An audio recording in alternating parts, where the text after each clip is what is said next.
क्या हो जाता है। अगर उन्हें ये बात पता लग जाए, कोई उन्हें अवेयर कर दे और उन्हें वो सुविधाएं दे दे पढ़ाई की, तो बहुत सारे ऐसे टैलेंटेड बच्चे हर गांव में हैं जो किसी भी और शहरी बच्चे को पीछे छोड़।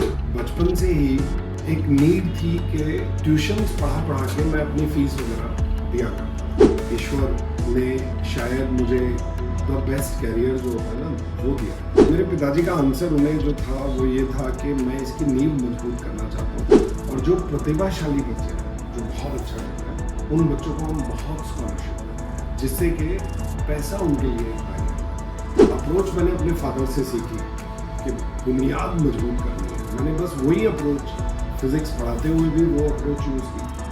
माँ बाप क्या होता है मोनोटोनस, वो दादागिरी अथॉरिटी तो दिखाना चाहते हैं बट वो बच्चे के साथ एंगेज नहीं होना चाहते।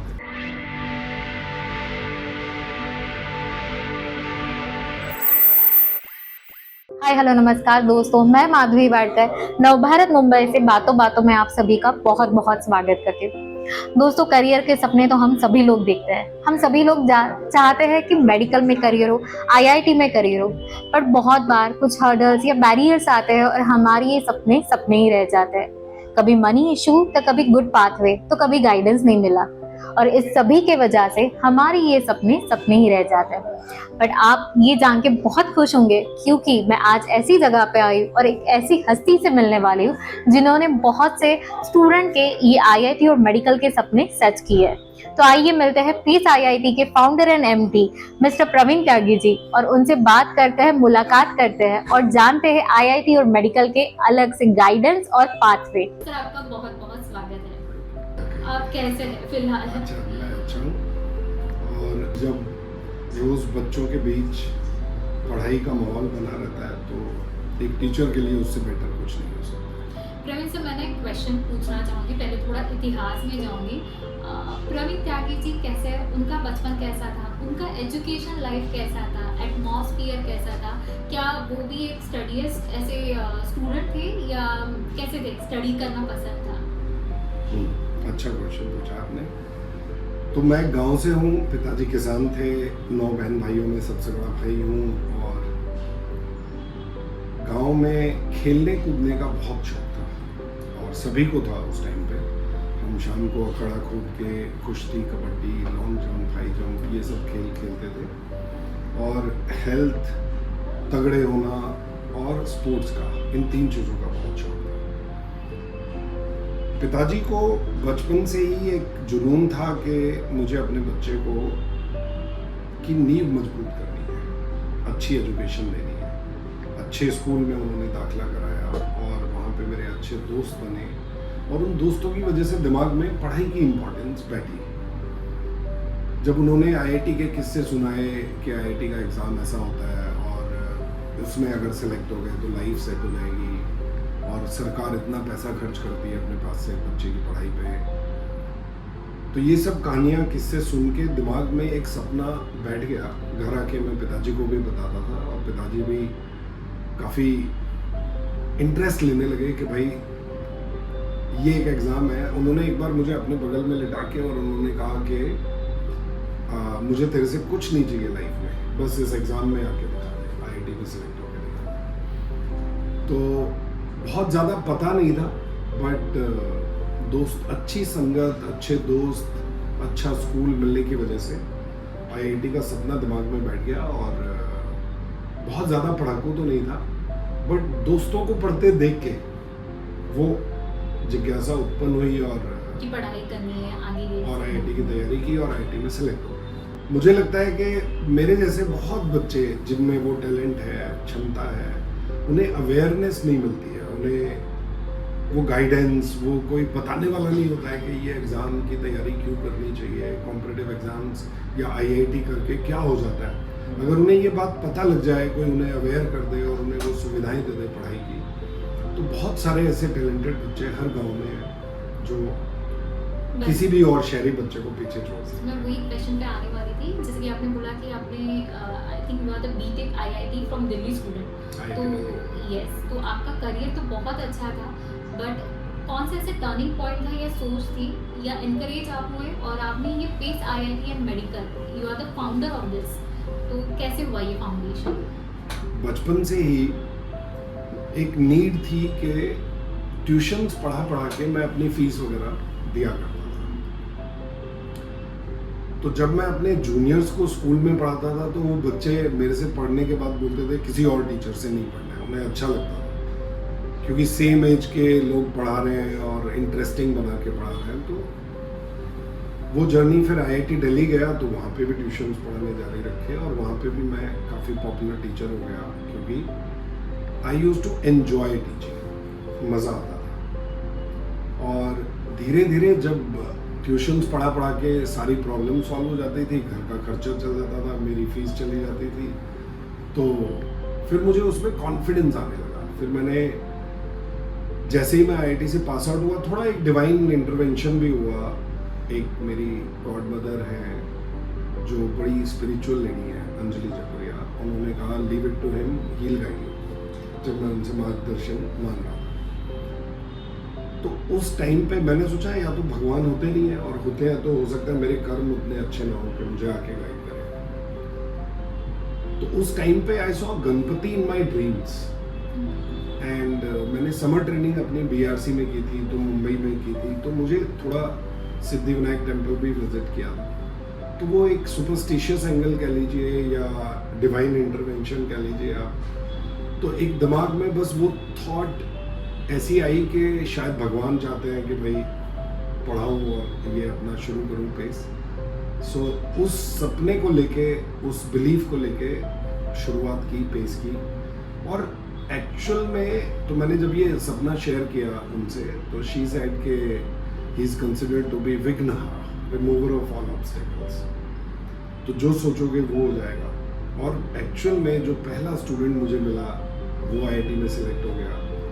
पहला ही जो 2 ईयर बैच था जिसमें मैंने बच्चों को पढ़ाया, कुछ 35 बच्चे थे जिनमें से 13 बच्चे IIT में सिलेक्ट हुए, 3 बच्चे टॉप 100 में आए।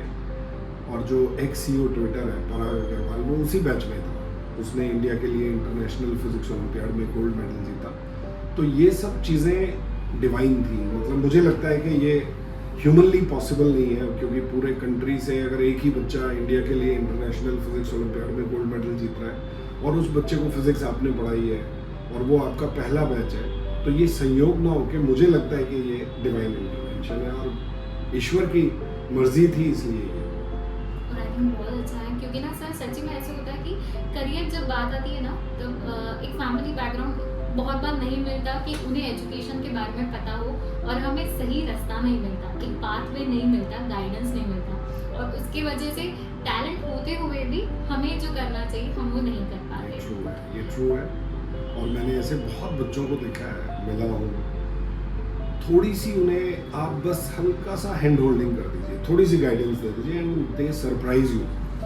बहुत आउटस्टैंडिंग रिजल्ट्स और हर चीज़ मेहनत करने को तैयार है, जिस बात है बस उन्हें गाइडेंस नहीं मिलती है। तो इस तरह के मैंने बहुत सारे केसेस, अब तो 25 साल हो गए हैं पढ़ाते पढ़ाते, तो हर साल 100-200 बच्चे ऐसे होते हैं जो बड़े अंडर प्रिविलेज बैकग्राउंड से होते हैं और जब वो कामयाब होता है तो अलग ही खुशी हमें होती है।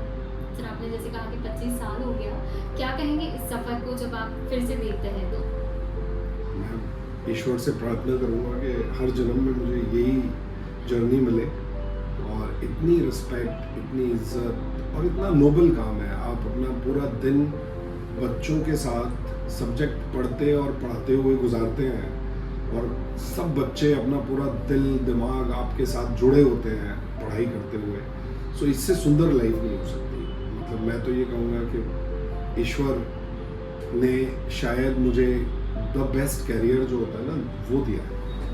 सर हम लोग ना जब बचपन में खेलते थे तो एक फेवरेट गेम रहता था स्कूल खेलना। स्कूल में आने के बाद दोस्तों के साथ स्कूल खेलना है और मैं प्रिंसिपल बन जाती थी क्योंकि मुझे वो अच्छा लगता था, क्योंकि मैं सबको बताऊंगी आपको ये काम करना है, ये सिखाना है। हम लोग सब्जेक्ट भी ऐसे लेते थे जो हमें पसंद है। And you are the founder sir, तो क्या कहेंगे जब ये फाउंडेशन अपने पेस IIT का किया, करिकुलम एक्टिविटीज जो है ये स्ट्रक्चर है आपने किस सोच के साथ बनाया?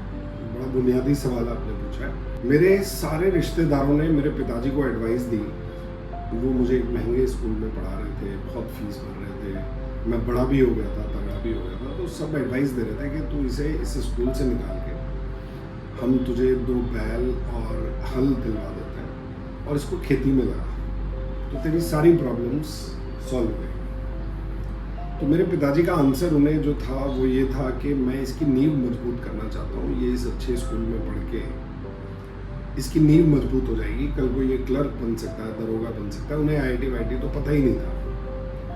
उस बुनियादी सोच का रिजल्ट ये हुआ कि हम 3 भाई आईआईटी इंजीनियर हुए, एक भाई आईपीएस बना और सारे भाई पढ़ाई की बदौलत कामयाब हुए। तो मुझे ये लगता है कि जो सवाल आपने पूछा कि how do you look at the pedagogy और पढ़ाना, कि ये जो अप्रोच मैंने अपने फादर से सीखी कि बुनियाद मजबूत करनी है, मैंने बस वही अप्रोच फिजिक्स पढ़ाते हुए भी वो अप्रोच यूज़ की, पेस को ऑर्गेनाइजेशन को बनाते हुए भी वो अप्रोच यूज़ की कि मैं इंश्योर करता हूँ कि मेरे जो टीचर्स हैं जो वो पढ़ा रहे हैं वो एकदम परफेक्ट हो, उसकी अप्रोच जो है वो रट्टा लगाने की ना हो, बच्चे के फंडामेंटल्स क्लियर हो रहे हों, अच्छे टीचर्स हो सिस्टम में, डेडिकेटेड एडमिनिस्ट्रेटर्स हो। मैंने एमबीए प्रोफेशनल एमबीए ना हायर करके मैंने जो मेरी मदर्स थी जिनके बच्चे बहुत अच्छा किए पढ़ाई में और टॉपर रहे, मैंने उन मदर्स को अपने एडमिनिस्ट्रेशन में लेके आया बिकॉज उनका जो केयरिंग एटीट्यूड, उनकी जो अप्रोच थी अपने बच्चों को हैंडल करने के लिए, मैं वो अप्रोच चाहता था कि मेरे सिस्टम में हो। तो ये जो बुनियादी चीज़ें राइट की हैं उस सब की वजह से देख सकती हैं कि बेस का इतना नाम। एंड आई थिंक बेस बहुत इंपॉर्टेंट है। अगर हम लोग का बेस क्लियर है और जैसे आपने कहा कि अगर बेस बहुत तगड़ा है तो आगे की इमारत बहुत अच्छी रहेगी। सिर्फ क्या कहेंगे कुछ ऐसी अलग बातें जैसे कि टीचिंग मेथड हो या कुछ स्ट्रक्चर ऑफ द सर्कुलर हो, फाउंडेशन कंपैरेटिव अदर, ये कितना अलग है? देखिए, Pace is like a home for the child, घर है। हमारी एक सोच है, मेरी अपनी पर्सनल ये सोच है कि एक बच्चा जो पढ़ने वाला बच्चा होता है वो एक तपस्वी है। वो एक, जैसे हम मंदिर जाते हैं और पुजारी के लिए कितनी श्रद्धा होती है क्योंकि वो ईश्वर का नाम ले रहा है, अच्छे कर्म कर रहा है और एक अच्छी लाइफ जी रहा है, तो हम उसके पैर छूते हैं और बहुत श्रद्धा रखते हैं उसके लिए। मेरे लिए ये जो बच्चा पढ़ने वाला बच्चा है वो मेरे लिए एक तपस्वी है, एक संत है और मेरे मन में, मेरी ऑर्गेनाइजेशन के मन में उसके प्रति उतनी श्रद्धा होती है। तो मेरे लिए इसका कोई मायने नहीं है कि वो बच्चा किसका है।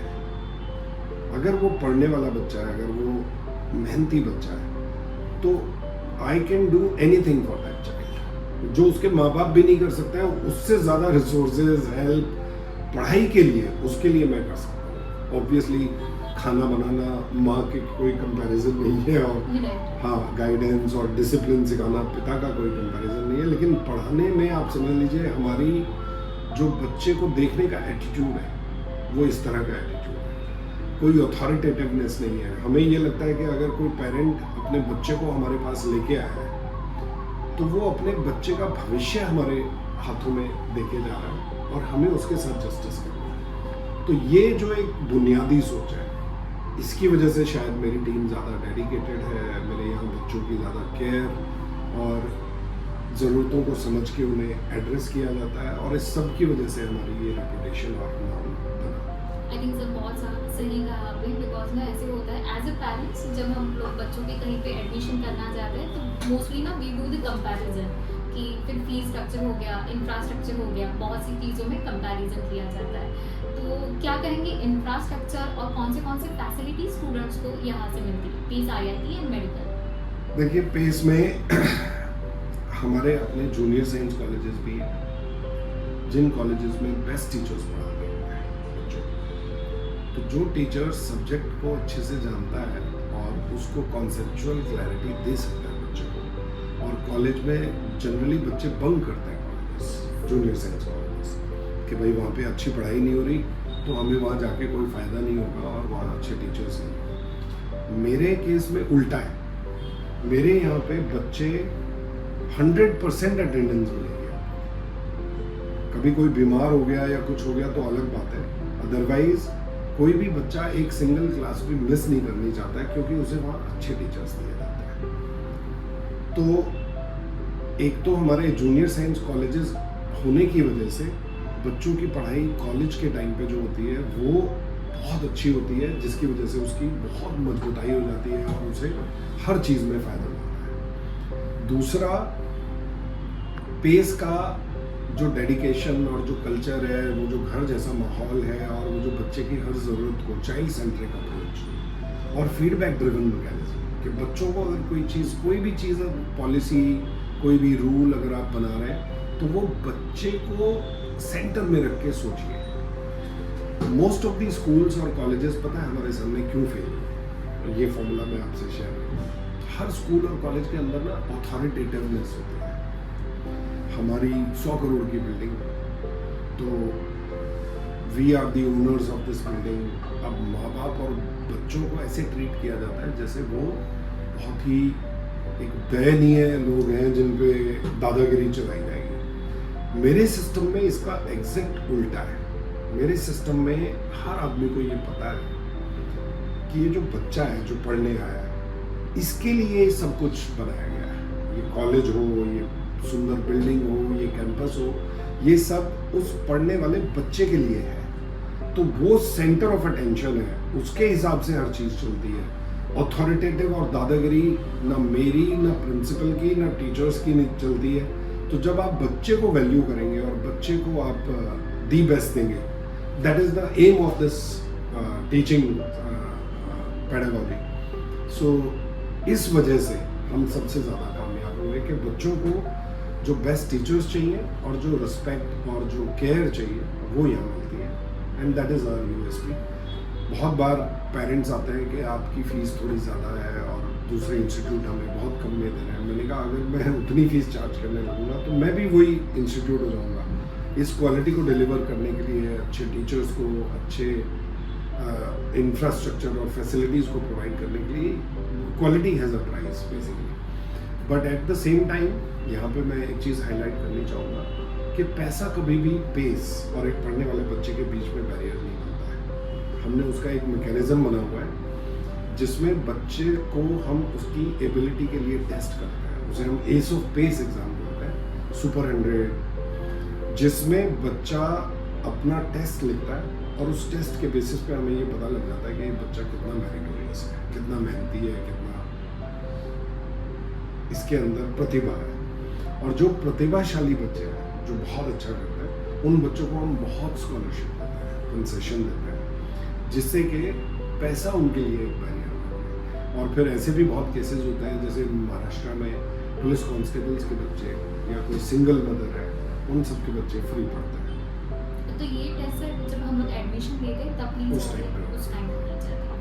तो उस टेस्ट की वजह से हमें बच्चे की मेरिट समझ में आ जाती है। और जो मेरिटोरियस बच्चे हैं, अगर बच्चा ये कह दे कि मेरे मम्मी पापा अनएम्प्लॉयड है या पैसे की दिक्कत है, तो उसे फ्री में भी पढ़ाने के लिए हम तैयार रहते हैं। तो हालांकि फीस स्ट्रक्चर हाई है और हम जनरली बच्चों से जो अफोर्ड कर सकते हैं उनसे ज़्यादा फीस चार्ज करते हैं, बट कोई भी बच्चा जो मेरिटोरियस है उसके लिए पेस के दरवाजे खुले हुए हैं और उसको कभी भी निराश करके नहीं मिलेगा।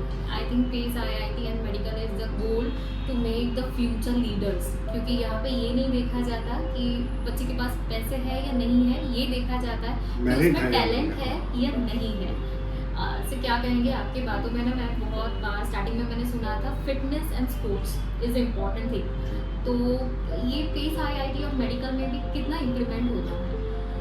देखिए, most of the coaching classes, जैसे कोटा में आप सुसाइड सुनते हैं, बच्चों को जब आप कमरे में बंद करके और उसका खेलना कूदना सब बंद करके आप उसको सिर्फ किताबों पर बैठाए रखेंगे तो वो शायद 2, 4, 10, 20 नंबर एक्स्ट्रा ले आएगा, रैंक अच्छी ले आएगा, लेकिन आप उसकी पर्सनैलिटी को खत्म कर देते हैं। हम क्योंकि अपने कॉलेजेस भी चलाते हैं तो हमें ये बहुत क्लियरली, मैं एक अच्छे स्कूल में भी पढ़ा हूँ, फिर मेरे जो बच्चे हैं, अगर मैं IIT बॉम्बे जाऊँ तो IIT में जितने भी कल्चरल हेड्स, स्पोर्ट्स हेड्स, सब मेरे स्टूडेंट्स मिलते हैं। और वो ये जो हमारी कल्चर है कि हम बच्चों को स्पोर्ट्स में भी, एक्स्ट्रा करिकुलर एक्टिविटीज़ में भी पार्टिसिपेट कराते हैं और एक ऑलराउंडिंग पर्सनैलिटी बनाना चाहते हैं, दैट इज़ द रीज़न कि हमारे बच्चे हर चीज़ में लीड करते हैं आगे चल के।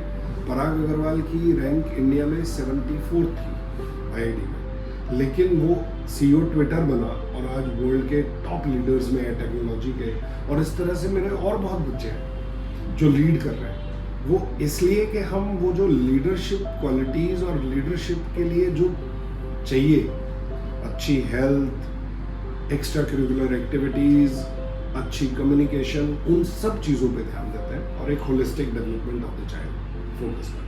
आई थिंक एजुकेशन पीरियड, ये जो टाइम रहता है ना, तब ये एज भी ऐसे रहता है कि बच्चे ना बहुत डाइवर्ट हो जाते हैं, और ये बहुत इंपॉर्टेंट टाइम है कि इस टाइम पे हमें संगत अच्छी मिलना और एक गुरुकुल अच्छा मिलना, एक गाइडेंस अच्छा मिलना, क्योंकि यही गुरुकुल, यही गाइडेंस हमें हमारे जो सपने हैं या एक अच्छा पाथ देते हैं। से क्या कहेंगे, बच्चे के लिए भी ना ऐसे होता है कि ये एज वाले अभी के जो जनरेशन है ये सुनती नहीं है ना, मम्मी डैडी के सुनते हैं ना किसी के सुनते हैं, क्योंकि बहुत बार ऐसे बोला जाता है कि इन्हें पंख आ जाता है जैसे ये बड़े हो जाते हैं। तो ड्यूरिंग एज आप इतना आपका एक्सपीरियंस है, क्या कहेंगे ये जनरेशन के साथ सिखाना कितना डिफिकल्ट है?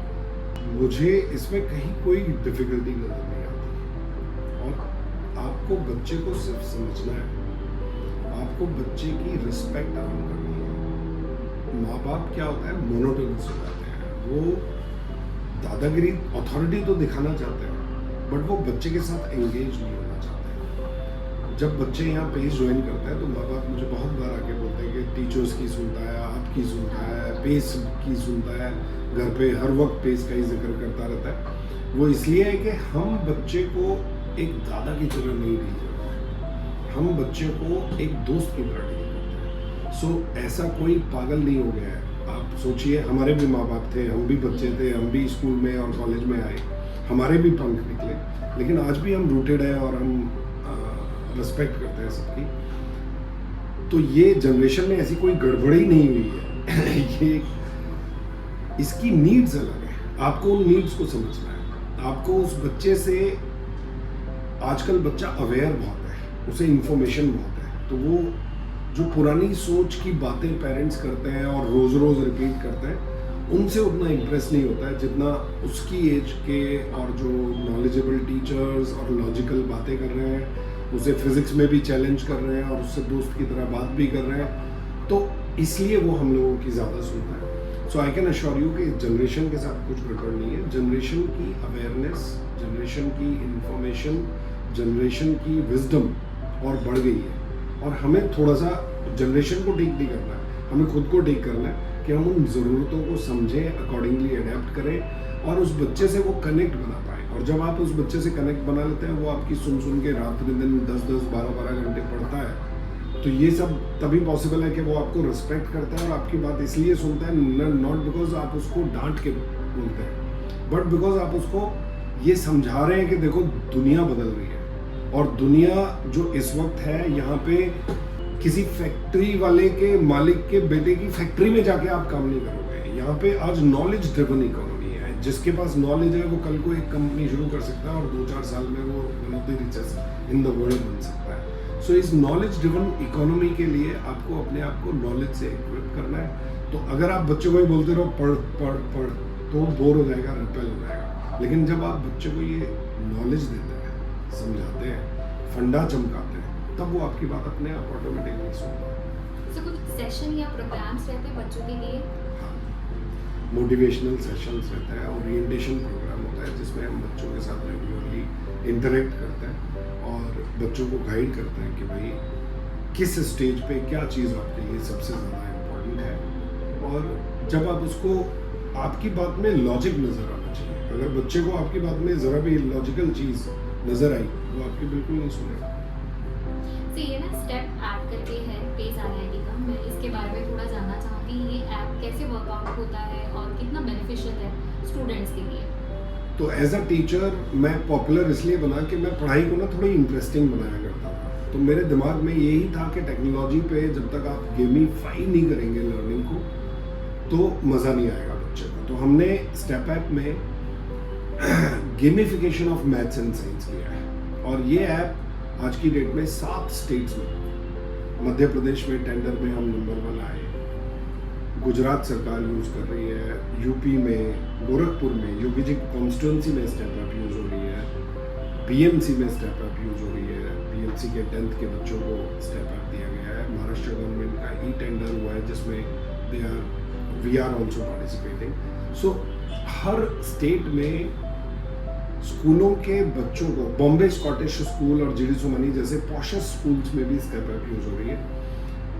एम है बच्चों को मैथ्स और साइंस में गेमिफाइड फॉर्मेट में मजबूत बनाना, और वो हमने उसमें कर दिया.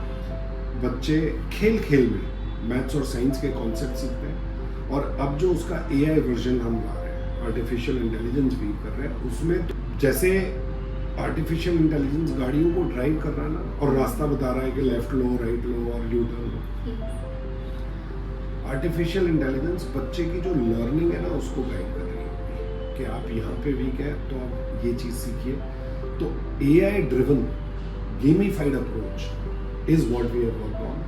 और जिस वक्त जो फ्रॉड स्टोरीज थी वो डूब रही हैं, हम स्ट्रांग होते जा रहे हैं. हम एक प्रॉफिटेबल कंपनी है जो 7-8 स्टेट्स में यूज हो रहे हैं और बच्चे एंजॉय कर रहे हैं. I think this is a different, क्योंकि जैसे कि पेज का यही मैं कह सकती हूँ कि एक ऐप जो गेम के साथ बच्चों को शिक्षा भी दे रहा है, मैथ्स और साइंस भी पढ़ा रहा है. से क्या कहेंगे, कैसे हाउ यू इंश्योर कि ये जो बच्चा है, ये स्टूडेंट है, now it is done all rounder, वो बन गया है इस फ्यूचर के साथ इस वर्ल्ड में टैकल करने के लिए. तो उसके लिए कुछ एग्जाम्स लिए जाते हैं ड्यूरिंग द उनका जो भी फाउंडेशन है या स्ट्रक्चर है.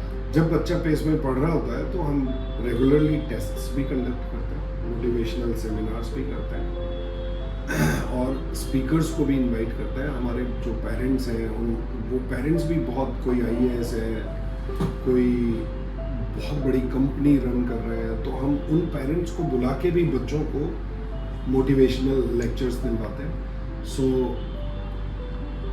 ऑल इन ऑल आप एक बच्चे के साथ जब 2 साल 3 साल स्पेंड करते हैं तो आप उस बच्चे की पर्सनैलिटी पे एक बहुत गहरा असर छोड़ते हैं.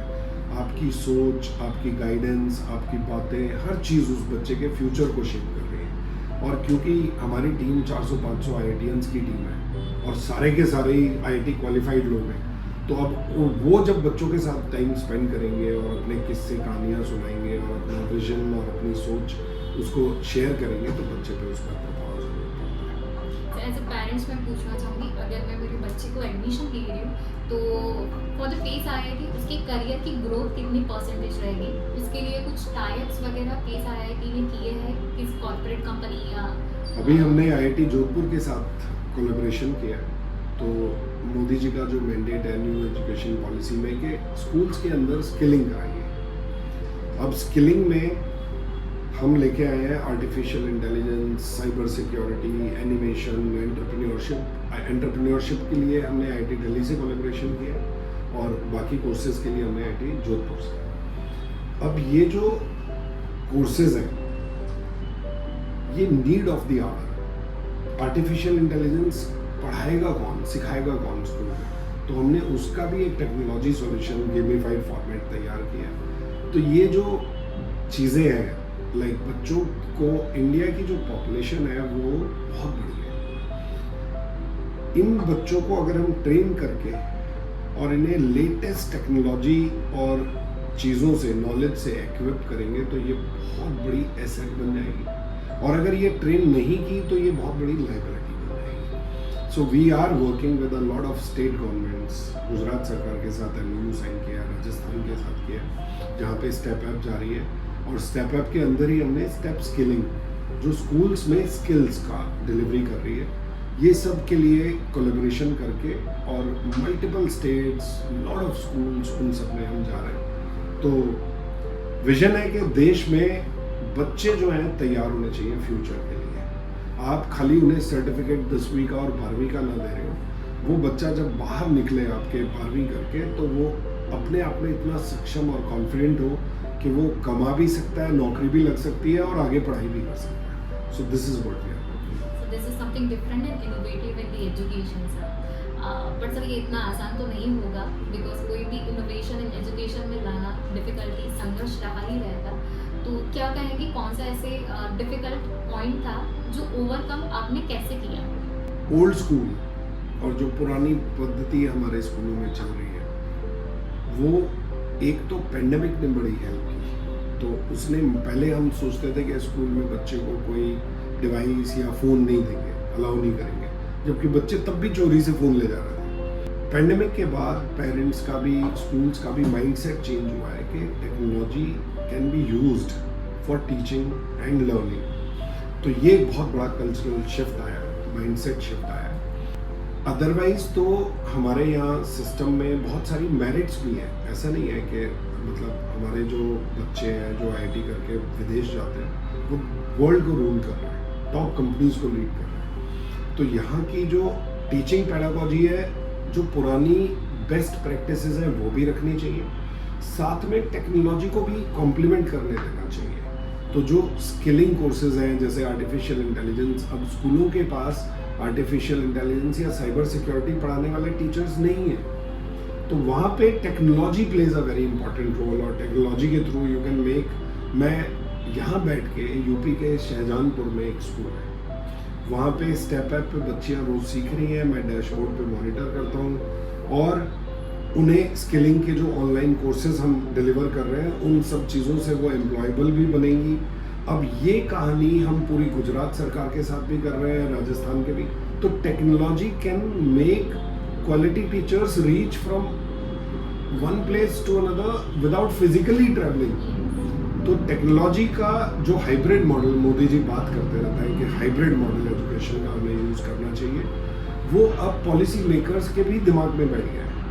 आज बीएमसी में 25,000 टैब्स रखवा के और बच्चों को टेक्नोलॉजी पे पढ़ाया जा रहा है, ये पहले नहीं सोचा जा सकता था। आज गोरखपुर में योगी जी की कॉन्स्टिट्यूंसी में डिजिटल बोर्ड्स लगा के स्कूल्स का रिनोवेशन और टेक्नोलॉजी से मॉडर्नाइजेशन किया जा रहा है। महाराष्ट्र में मॉडल स्कूल्स बन रहे हैं, मध्य प्रदेश में सीएम राइज स्कूल्स बन रहे हैं। तो ये सब पॉलिसी मेकर्स और पॉलिटिशियंस को भी जो एक विजन में आया कि टेक्नोलॉजी यूज़ करके we can solve the problem, जो हमारी क्वालिटी की सरकारी स्कूलों में जो प्रॉब्लम आ रही थी, ये सब चीज़ों का सॉल्यूशन टेक्नोलॉजी को यूज़ करके जुडिशियसली प्रोवाइड किया जा रहा है।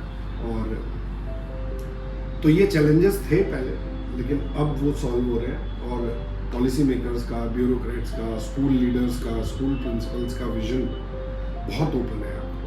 जी, बॉम्बे स्कॉटिश स्कूल अभी रिजल्ट आया है ICSE बोर्ड का, तो जो टॉपर है पूरे इंडिया का वो बॉम्बे स्कॉटिश स्कूल से है। और पेस वहाँ पे स्कूल के साथ पहले से ही साथ में काम कर रहा था, जहाँ पे हम जिन बच्चों को आर्टिफिशियल इंटेलिजेंस सीखनी है उन्हें वो सिखा रहे हैं। स्टेप ऐप पे बच्चे मैथ साइंस में मजबूत हो रहे हैं, जिन्हें कॉम्पिटिटिव एग्जाम की तैयारी कर रहे हैं। तो स्किलिंग के लिए स्कूल ने पेस के साथ कोलैबोरेट किया था, स्टेप ऐप के साथ कोलैबोरेट किया था, और देखिए रिजल्ट भी अच्छा आ रहा है, बच्चे भी तैयार हो रहे हैं और नंबर 1 स्कूल है मुंबई का। तो इस तरह से progressiveness of principles, progressiveness of policy makers वो हेल्प कर रही है और वो रास्ते खुलते जा रहे हैं, टेक्नोलॉजी का एडॉप्शन हो रहा है। और यस, चैलेंजेस थे बट अब धीरे धीरे कम होते हैं। और आई थिंक पेस में मुझे तो ये आदर्श होगा एक एक्सपर्ट एजुकेशन जिसमें आपको मिल रहा है, जहाँ पे आपको मॉडर्न टेक्नोलॉजी मिल रही है और पूरा स्टूडेंट का फोकस देख के उन्हें पढ़ाया जा रहा है और उन्हें फ्यूचर के लिए सक्षम बनाया जा रहा है। सर, सबके ना कोई एक इन्फ्लुएंस ऐसे रहते हैं कि वो उनसे इन्फ्लुएंस हो जाता है या वो उन्हें आइडियल मानते हैं। आपके लिए आइडियल कौन है आपके लाइफ में? पिताजी?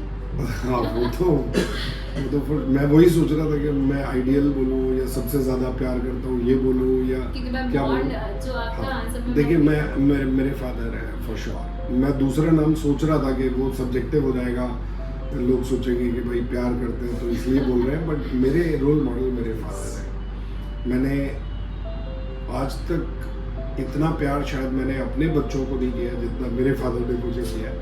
So the way he used to love us, the way he used to focus on our future, और मुझे लगता है शायद हर माँ बाप अपने बच्चे को वैसे ही प्यार करता है। तो मैंने देखा है मदर्स अपना करियर सेक्रीफाइस कर देती हैं बच्चों की पढ़ाई के लिए। मैंने देखा है parents when it comes to कोई कितना भी बड़ा आदमी है, अभी आपके म्यूनिसिपल कमिश्नर हैं भूषण गगरानी जी या टाटा सन्स के चेयरमैन हैं N चंद्रा जी, जब उनको अपने बच्चे की पढ़ाई की बात आती है तो वो पेस में खुद आके बैठे हुए वेट कर रहे होते हैं त्यागी सर का।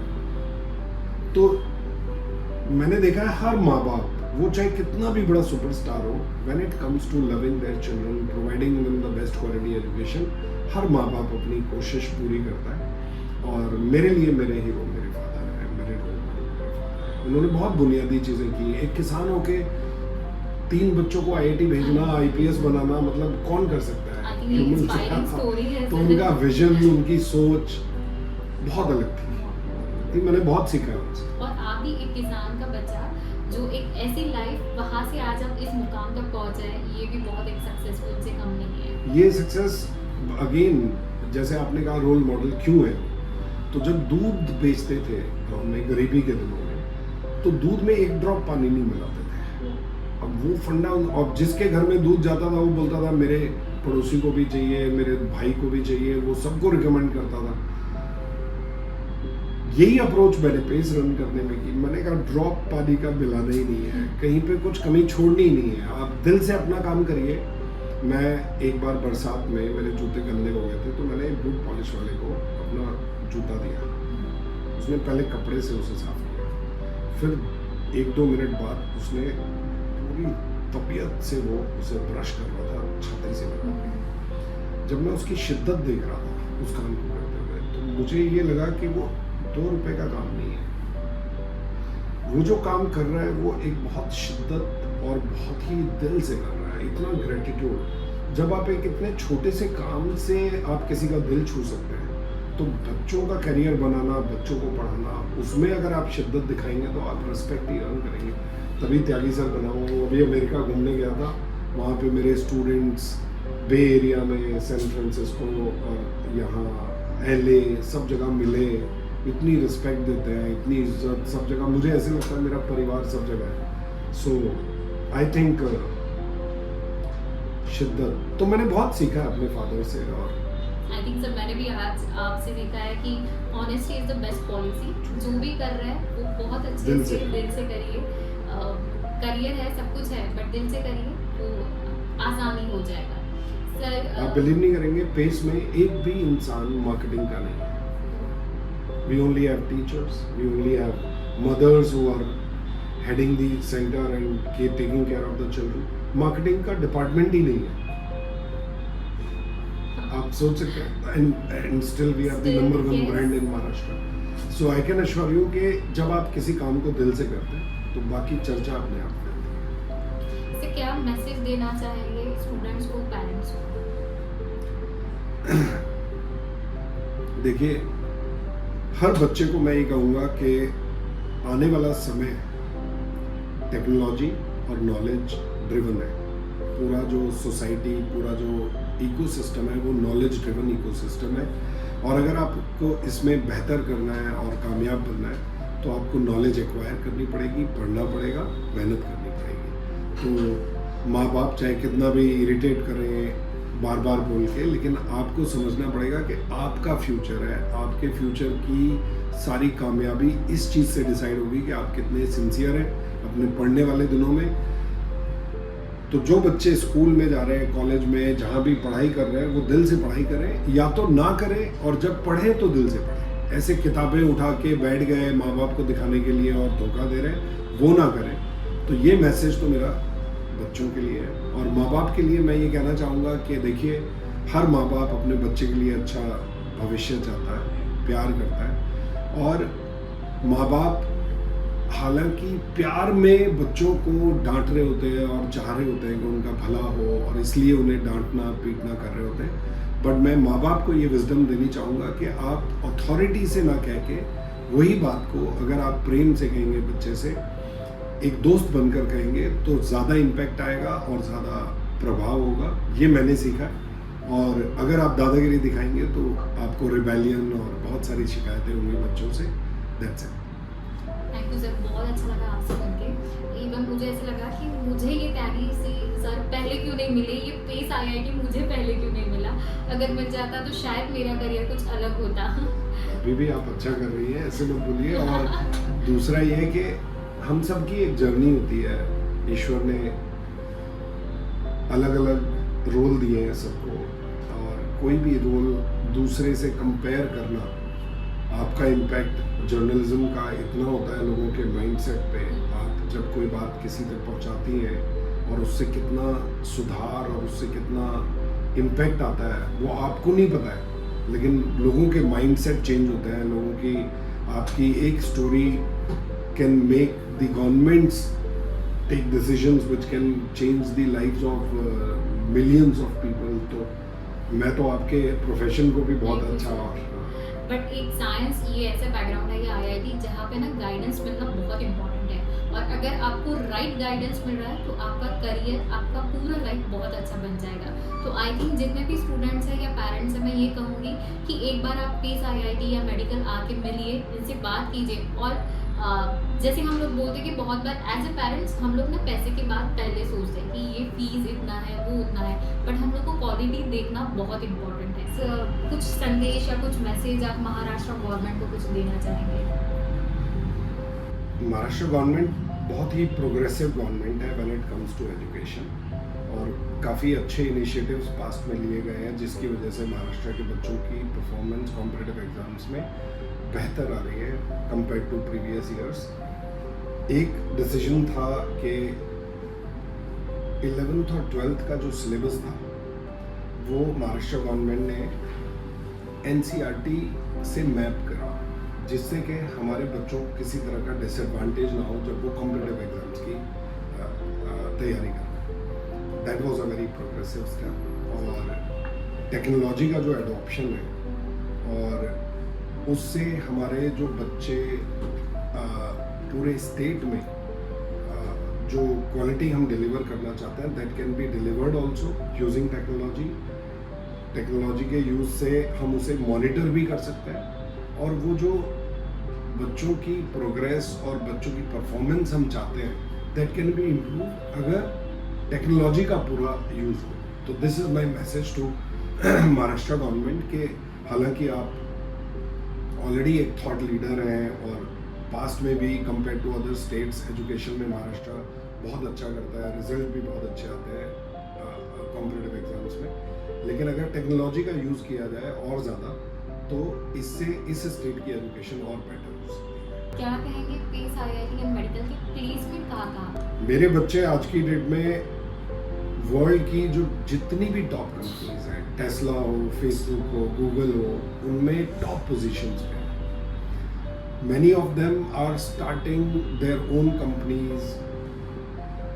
अभी मैं जब यूएस गया था तो जो मेरा 2007 में 8th रैंक का था वो फेसबुक में काम कर रहा था, और जो मेरा एक और 24th रैंकर था Pranay, he was in Google, और दोनों ने रिज़ाइन करके अपना स्टार्टअप शुरू किया है। तो हमारे बच्चे जो हैं they are now at the top and the frontiers of technology, और मुझे बड़ी खुशी होती है कि पेस इन बच्चों की सक्सेस स्टोरी का हिस्सा बना, थोड़ा सा कंट्रीब्यूशन दे पाया, और मैं भी इस पूरी प्रोसेस का हिस्सा बना, ईश्वर की कृपा। अचीवमेंट अगर कुछ कहना चाहेंगे तो कौन से रहेंगे पेस आईआईटी एंड मेडिकल? ये एक ही अचीवमेंट है कि इतने सारे पेरेंट्स और बच्चों की ज़िंदगी में हम थोड़ी सी और कामयाबी ऐड कर पाए, तो वो हमारी सबसे बड़ी उपलब्धि थी। और ये चाहे CEO ट्विटर था पराग अग्रवाल, चाहे फेसबुक और टेस्ला में बैठे हुए बच्चे हों, चाहे अपनी कंपनी बना रहे हों, या वो पेरेंट्स हों जिनके पास वो मीन्स नहीं थे अपने बच्चे को आईआईटी की तैयारी कराने के, और फिर भी वो पेस में पढ़ के आईआईटी गए और कामयाब हुए लाइफ में। तो ये जो जर्नी थी ये बड़ी मीनिंगफुल जर्नी थी, एंड आई फील ये हमारी उपलब्धि और कामयाबी यही बहुत है कि जो हज़ारों फैमिलीज़ हमने कामयाब, जिन बच्चों को हमने कामयाब किया और देश का नाम रोशन कर रहे हैं चारों तरफ, ये हमारी उपलब्धि और कामयाबी है। प्रवीण जी, आपसे मिलकर बहुत अच्छा लगा। आप फाउंडर हो पेस आईआईटी एंड मेडिकल के, बट आप very down to earth personality हो। मुझे कहीं पे भी ऐसे नहीं लगा कि मैं किसी फाउंडर से बात करें, मुझे ऐसे लगा कि मेरा एक इंटरेक्शन हो रहा है और मुझे खुद के लिए बहुत कुछ गाइडेंस मिल रहा है। तो बहुत अच्छा लगा आपसे बात करके इस मुलाकात के साथ। तो दोस्तों, ऐसे ही मुलाकातों के साथ मिलते रहेंगे दोबारा। तब तक के लिए मैं माधवी वाडकर, नवभारत मुंबई, कैमरामैन संकेत के साथ।